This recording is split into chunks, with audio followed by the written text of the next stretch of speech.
Now, I use this because we have to take into account what somebody's individual response is and how they deal with things. We have the Elizabeth Mosses who are like the, yeah, whatever, throwing up the finger, to the Kid Rocks who are like, oh, yeah, whatever, man, I don't care.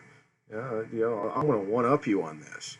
To the Ray Romano who gets very seriously upset, and all stages in between. So for some individuals, this was definitely a stressor, and for some, it wasn't. Now, some interesting side notes about this. So, a newly inserted starter is 3 to 5 times as likely to get injured as an established starter on any given week. Now, because becoming a new starter is definitely a stressor. If anybody has ever played sports and remembers the first time that they started, I personally can remember the butterflies that were going on in my stomach and trying not to vomit while I'm in the locker room and everything. And after the first hit, everything was completely natural. Eventually, it got to the point where after a few starts, this was just old hat, this is what it was, and those butterflies went away. Now, on a test week, we see that an established starter is 3.19 times as likely it get hurt as a non-test week. So then we look at the new starters. If we start them on that week for their first time to start, they are 9.57 to 15.95 times as likely to get hurt. Now, I can actually remember a specific incident to give an example of this. Is that with a soccer team, we my women's soccer team, my head coach and I were discussing starting a new player, and a freshman versus a senior that had started for 4 years. The freshman was really good. We were having midterms, and I had not yet published this study, but I knew, we'd already found everything out. We had already submitted it. We were talking about starting the freshman that week, and it happened to be midterms. And I'm like, hey, you know what?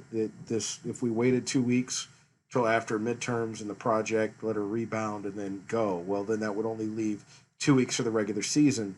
He wanted this athlete to get more experience. And I looked at him and I said, hey, look, if you start her this week, she's probably going to get hurt. So why do you say that? He asked, and I brought out the study that we're doing. He felt that he knew his athletes better and he was going to do it and assume the risk. I said, okay. And 11 minutes into the first half, she goes down with an injury and misses 3 weeks. He looked at me, how did you know? I said, hey, this is science. So this is just something to know and to be able to take into account, is that we can account for when somebody is at a greater likelihood of getting injured, and having somebody start during an academically stressful period, whenever they're not an established starter, that stress is through the roof, and that means that they're far more likely to get hurt than they would on any other week.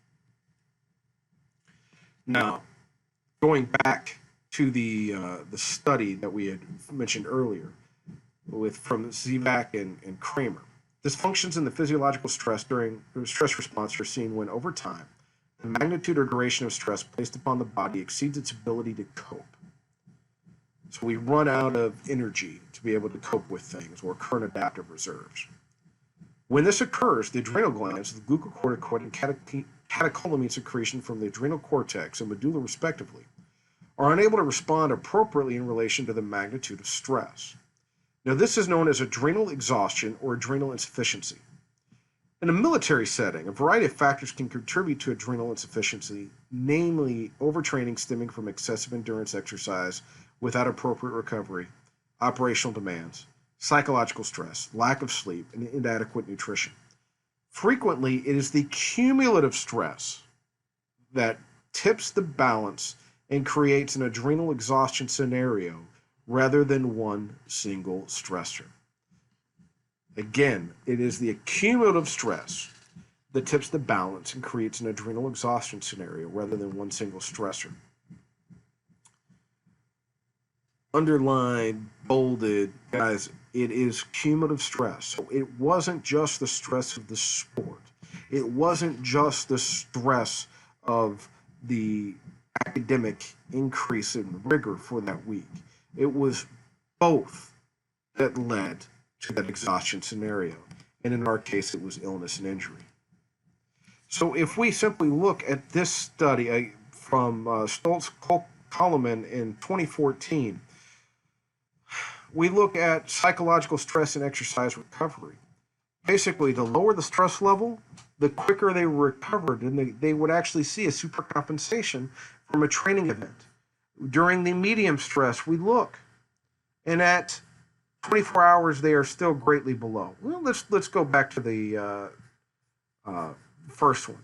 At 1 hour, they are far below post-exercise. By the 24 hours, they're close to what they were before. 48 hours, they're dead even. And at 72 and 96 hours, they have seen a supercompensation. Whenever somebody is at a moderate stress level, again at 1 and 24 hours, they are reduced.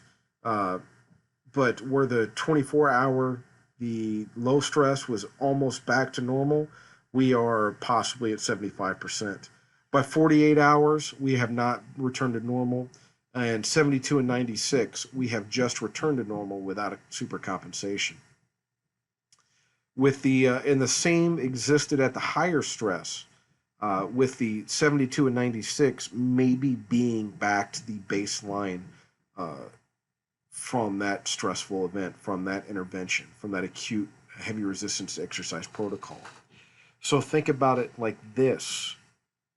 Every time that there's a practice, whenever there's a huge psychological stress, they're just getting driven further and further down because people practice nearly every day. So they are not seeing this return to baseline. They are just being driven further and further down, which leads to the illness and the injury. On a side note, with psychoneuroimmunology, it's a field of study that examines how the thoughts and the brain chemistry affect health overall. It's not limited to sport. There's been studies that looked at the effects of academic stress on illness in medical students, where they saw that there was a much higher incidence of illnesses during exam periods than any other time.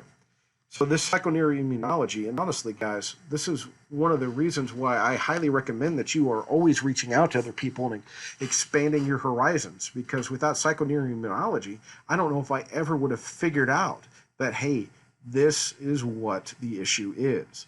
I'm looking at it thinking, how do I figure this out? How do I figure this out? I go to the health psychologist and he says, oh, this is it. This is what you're dealing with. This is a pretty classic thing.